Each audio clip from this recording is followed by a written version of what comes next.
सन्मान्य अध्यक्ष महोदय, माननीय अमोल खताळजी यांनी जी लक्षवेधी आणली आहे ही अत्यंत महत्त्वाची लक्षवेधी सभागृहात त्यांनी आणलेली आहे आणि राज्यातील तुकडेबंदी कायदा जो आहे आणि हा कायदा आणि या कायद्याच्या कलम 3 प्रमाणे त्यांनी ज्या मागण्या केल्या आहे अहिल्यानगरमध्ये अहमदनगर, पारनेर, श्रीगोंदा, कर्जत, जामखेड, शेवगाव, पाथर्डी आणि संपूर्णच जे शहरी क्षेत्र आहे नगर जिल्ह्यातलं, अहिल्यानगर जिल्ह्यातलं, या जिल्ह्यामध्ये MRTP कायदा, तुकडेबंदी कायदा या कायद्याअंतर्गत या कायद्यांचं पालन न करता या कायद्याचं उल्लंघन करून मोठ्या प्रमाणावर त्या ठिकाणी रहिवासी क्षेत्र तयार झालं, मोठ्या प्रमाणावर प्लॉटिंग झालं, अनाधिकृत लेआउट झाले आणि मग आता त्याच्या रजिस्ट्री होत नाही, मोठ्या प्रमाणावर जे अनाधिकृत बांधकामं आहे ते कायदेशीर होत नाही, कारण MRTPचंही उल्लंघन झालं, त्यानंतर तुकडेबंदीचंही उल्लंघन झालं आहे.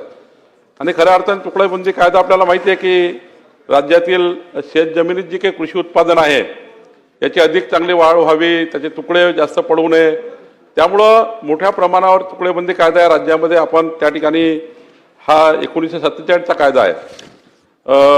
माननीय अध्यक्ष महोदय, माननीय अमोल खताळांची जी मागणी आहे की हे तुकडेबंदी कायदा रद्द केला पाहिजे, नागरी क्षेत्रामध्ये त्या ठिकाणी जे तुकडे झाले आहेत त्यांना रेग्युलाइज केलं पाहिजे. हा लक्षवेधीचा मूळ आहे की जे अनधिकृत झालं आहे, जे तुकडे पडलेले आहे त्या तुकड्यांना कायदेशीर करून देणे हा लक्षवेधीचा एकूण त्यांचा कल दिसतो आहे.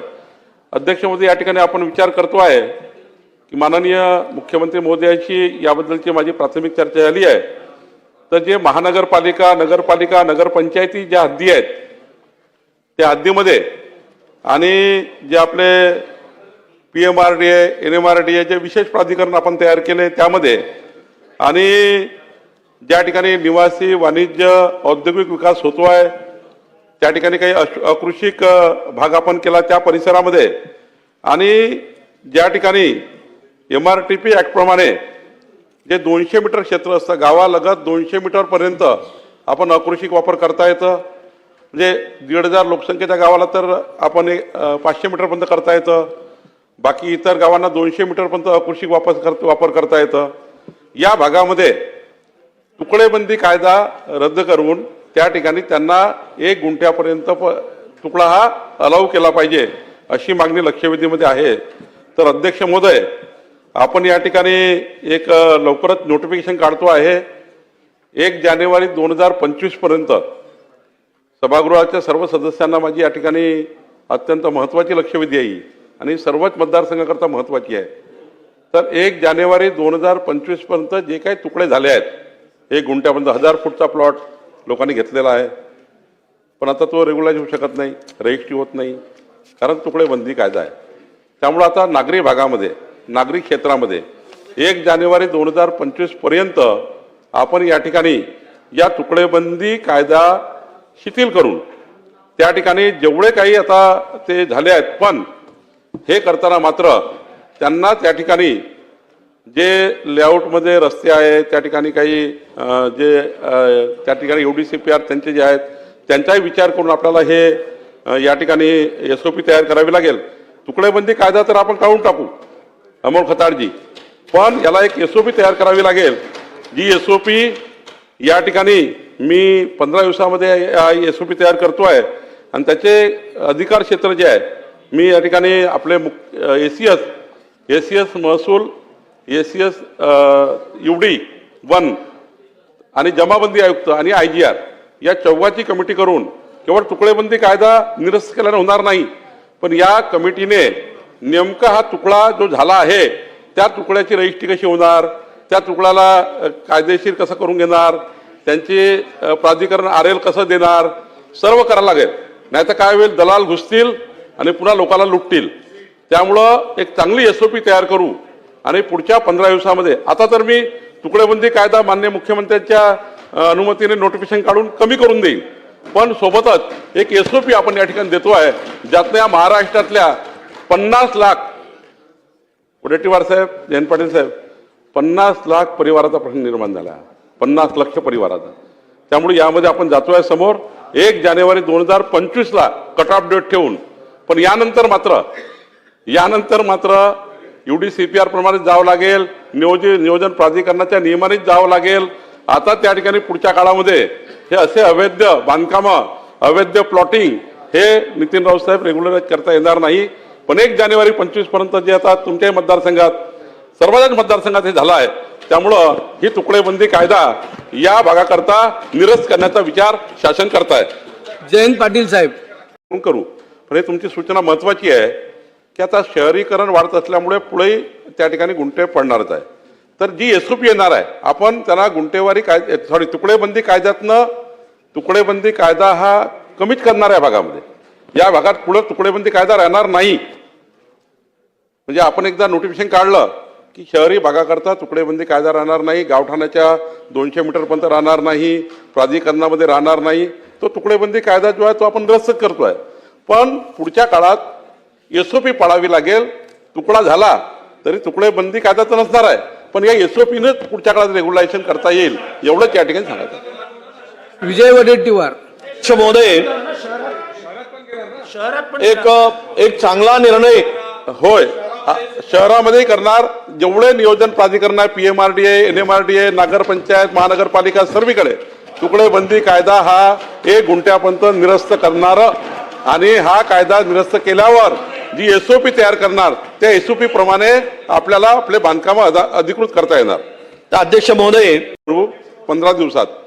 आणि माननीय विजय वडेट्टीवार साहेब, जयंत पाटील साहेब आणि या सभागृहामध्ये सर्व सदस्यांना माझी विनंती आहे, या SOP मध्ये ज्यांना ज्यांना वाटतं त्या सर्वांनी आपल्या सूचना ACS महसूलकडे पुढच्या 7 दिवसात द्याव्या अशी विनंती सभागृहाला आहे. प्रकाश सोलंकी. हां, अध्यक्ष महोदय, मी मंत्री महोदयांचं या निर्णयाबद्दल स्वागत करतो. परंतु जेव्हा हा निर्णय फक्त शहरापुरता, नगरपालिकेपुरता, नगरपंचायतपुरता आपण आणि गावठाणात 200 फूट 200 मीटर, तर आत्ता जर परिस्थिती पाहिली तर शहराच्या लगत असणाऱ्या ग्रामीण भागामध्ये आता नागरीकरण व्हायला लागलेलं आहे मोठ्या प्रमाणात. त्याच्यामुळं म्युन्सिपल हद्दीपासून किमान 2 मीटर जर आपण घेर घेतला आणि त्याच्यामध्ये जर या कायद्यामध्ये 2 किलोमीटर 200 मीटरच्या ऐवजी 2 किलोमीटर 2 किलोमीटरचा जर आपण फेरीमध्ये हे कायद्याची SOP मध्ये तसं समावेश केला तर खूप लोकांना त्याचा फायदा होणार आहे. गोरगरिबी लोकांना घरं मिळण्याची, जागा मिळण्याची स्वतःचं स्वप्न साकार होणार आहे. म्हणून मंत्री महोदयांना माझा स्पेसिफिक प्रश्न आहे की 2 किलोमीटरचा परिघामध्ये शहराच्या पासून आपण हे तुकडेबंदी कायदा जो काही त्याच्यामध्ये लागू करणार नाही तसं लागू करणार नाही का? माननीय प्रकाश सोळंके साहेब, आपण जसं ग्रामीण भागामध्ये 200 मीटरपर्यंत आहे तसं MRTP कायद्यामध्ये नगरपालिकेच्या क्षेत्रापासून 500 मीटर आणि महानगरपालिकेतून काही आपले सर्वच त्या ठिकाणी हे आहे. पण माझी विनंती आपल्याला आहे की आपल्याला जे काही सूचना आहे ती आपण ACS आज जे मी नोंद घेतो या ठिकाणी सभागृहात, पण करताना या ठिकाणी आपण हा विचार करू की, आणि आपला हाही नियम आहे की नागरी क्षेत्राच्या जवळ ज्यांनी येणे केला असेल, नागरी क्षेत्र झालं असेल, त्या नागरी क्षेत्राला आपण लागू करणार आहे. SOP मध्ये आपण मात्र जे येणे झाले असतील त्या भागातल्या, म्हणजे तुकडेबंदीमुळं तुकडा पडला त्याची रजिस्ट्री होत नाही असा भाग असेल, पण ज्या भागामध्ये महानगरपालिकेच्या, जसं आता पुण्यामध्ये PMRDA आहे, काही गरज नाही, NMRDA आहे, काही गरज नाही, ते MMRDA आहे, त्या ठिकाणी ते क्षेत्र आलेलं आहे. पण काही भाग असे आहे की नगरपालिकेच्या क्षेत्राला लागून 500 मीटरपर्यंत, महानगरपालिकेला लागून 2 किलोमीटरपर्यंत याही क्षेत्राचा विचार आपण त्या ठिकाणी SOP मध्ये करू. विक्रम पाचपुते. अध्यक्ष महोदय, प्रथमतः मी महसूल मंत्र्यांचं विशेष आभार मानतो की आपण इतकी मोठी घोषणा करताय. पण SOP करत असताना माझी आपणाला एक विनंती आहे. अध्यक्ष महोदय, माझ्या मतदारसंघामध्ये श्रीगोंदा नगरपालिका आहे आणि परिघासामध्ये जवळजवळ 100 किलोमीटर इतका त्याचा पेरिफेरी आहे आणि 100 स्क्वेअर किलोमीटर एवढी पेरिफेरी त्याची आहे, एरिया आहे सगळा. मग एवढा मोठा ज्यावेळेस एखादी पालिका होते, ही होत असताना डेव्हलपमेंट जर आपण गावठाणापासनं 200 म्हणा 100 किंवा 2 किलोमीटर 200 मीटर किंवा 2 किलोमीटर हे करण्याऐवजी जे काही आपण SOP मध्ये विचार करत असताना जे काही नॅशनल हायवेज झालेले आहेत, जे काही स्टेट हायवेज आहेत, कारण जी काही डेव्हलपमेंट होती ही नॅशनल हायवे आणि स्टेट हायवेच्या आजूबाजूला होते. त्यामुळे ह्या हायवेजच्या आजूबाजूचे जे काही गावं असतील किंवा शहरं असतील तर त्या ठिकाणी आपण तुकडेबंदीमध्ये काही तिथे त्यांना रिलीफ देऊ शकतो का, हा एक माझा प्रश्न आहे. आणि दुसरा एक गोष्ट आपल्या निदर्शनास आणून द्यायची आहे. तुकडेबंदी कायदा हा अनेक वर्षापासून या महाराष्ट्रामध्ये आहे, पण दुर्दैवाने डेव्हलपमेंटच्या दृष्टिकोनातून आपण हा कायदा तयार केला, पण याचं आपण म्हणतो की रजिस्ट्री होत नाही, तर हे साफ चूक आहे. अनेक ठिकाणी याची रजिस्ट्री होते, 10 गुंठ्यापर्यंत रजिस्ट्री करता येते. तर जो काही डेव्हलपर आहे तो काय करतो, 1-1 गुंठ्याचे 10 जणांना एकत्र घेतो आणि रजिस्ट्री करतो. त्यावेळेस त्याच्या नावावरती 1-1 गुंठा होऊन जातो, पण नंतर ज्यावेळेस विक्री करायची असते त्यावेळेस काही मर्यादा येतात. त्यामुळे अशा काही रजिस्ट्रीज झालेल्या आहेत, यांना आपण काही रिलीफ देणार आहात का? आणि हे करत असताना डेव्हलपमेंट हा प्रायोरिटी ठेवून, कारण आता विकासाचा जो रेट आहे हा खूप फास्ट वाढत चाललेला आहे. म्हणजे अनेक ठिकाणी गावांमध्ये शहरीकरण होत आहे. त्यामुळे स्टेट हायवेज आणि नॅशनल हायवेला आपण SOP मध्ये प्रायोरिटी द्यावी, ही माझी विनंती आहे. अध्यक्ष महोदय, मी आधीच सांगितलं की ज्या ज्या ठिकाणी नागरिक क्षेत्र निर्माण झालं आहे त्या सर्व नागरिक क्षेत्रामध्ये आपण तुकडेबंदी कायदा 1 गुंठ्यापर्यंत निरस्त करतो आहे. आणि माननीय पाचपुते साहेबांनी सांगितलं की जे लोकांनी 20 गुंठ्यामध्ये 10 लोक त्या ठिकाणी डिवाइड होऊन त्या ठिकाणी प्लॉटिंग करून टाकलं आहे, त्याची पहिली रजिस्ट्री झाली आहे, त्याची पुन्हा रजिस्ट्री करण्याकरता जी त्यांची मागणी आहे, हा कायदा निरस्त झाला आणि SOP झाल्याबरोबर ते जे रजिस्ट्री आहे त्या सुद्धा सुरू होणार आहे. अभिजित पाटील. अध्यक्ष महोदय, विषय असा आहे, मंत्री महोदयांनी खूप चांगला हा तुकडेबंदीचा विषय मांडला आहे आणि ह्यामध्ये मंत्री महोदयांचं अभिनंदन करतो. सोलंकी साहेब दादा 1 मिनिट दादा. अध्यक्ष महोदय, आपण ही सूचना केलेली आहे ती आपण मान्य करावी, कारण अतिशय चांगली सूचना आहे. नाही, मी सांगितलं की आपण माननीय सभागृहाला माझी विनंती आहे, हा लक्षवेधी फार वाढेल. माझी विनंती आहे, ज्यांना ज्यांना या कायद्याच्या निरसन करताना SOP जी आपण करतोय, प्रकाश सोळंके साहेब, प्रकाशजी, जी तुमच्या सूचना आहे त्या सूचना 7 दिवसामध्ये सरकारकडे द्या.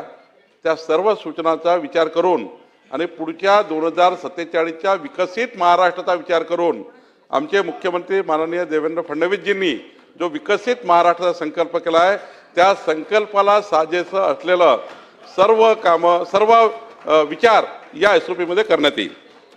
अध्यक्ष महोदय, मंत्री महोदयांनी खूप सुंदर निर्णय घेतलाय, त्याबद्दल अभिनंदन. परंतु परत आपण काहीतरी बॅरिकेड्स टाकतोय. म्हणजे SOP करत असताना आज काय झालंय की तुकडाबंदी कायदा होता, परंतु सगळीकडे लाख रुपये, 50,000, 2 लाख घेऊन, म्हणजे माड्यातले तर आमच्यातले 2 पळून गेले का, तर त्यांनी मला फोनवर बोलताना सापडलं 50,000 दिल्यावर खरेदी करतो का, आणि तिथून बदली होऊन गेली. ही जी प्रकार आहेत ह्या SOPतनं परत नवीन काहीतरी असं. आज आपण काय करतोय, गावाच्या कडेला 200 मीटर किंवा 2 किलोमीटर, पण आता गावाच्या शेजारी वस्त्या आहेत, त्या वस्त्या असतील, आता पाचपुते साहेबांनी जसं मांडलं, नॅशनल हायवेज नाही तर हायवेच्या कडेला किंवा रस्त्याच्या कडेला वस्त्या आहेत, मग तिथं घर पाहिजे, किंवा आज जात असताना विहिरीसाठी पण त्याला लागणार आहे. मग ह्या SOP मधनं अशा परत अजून काहीतरी चालू केलं, ही एजंट चालू होणार, ह्याच्यावरनं अजून तर तुकडाबंदी कायदा आपण रद्द करतोय, तर परत त्यात काहीतरी अटी टाकून परत त्याला काहीतरी अजून नवीन काहीतरी नको. नाहीतर कारण नसताना खाली दुकानदारी जी आता आपण बंद करणार आहे ती पुन्हा दुकानदारी चालू होईल. आणि आपण घेतलेल्या निर्णयाबद्दल अभिनंदन. नाही, माननीय, एवढंच सांगतो मी, धावाला लावायचं पाय बांधून ठेवायचा सरकारचा विचार नाही आहे. SOP एवढी चांगली करू की दलालाला दलालीच करता येणार नाही, एवढी चांगली SOP करून देऊ.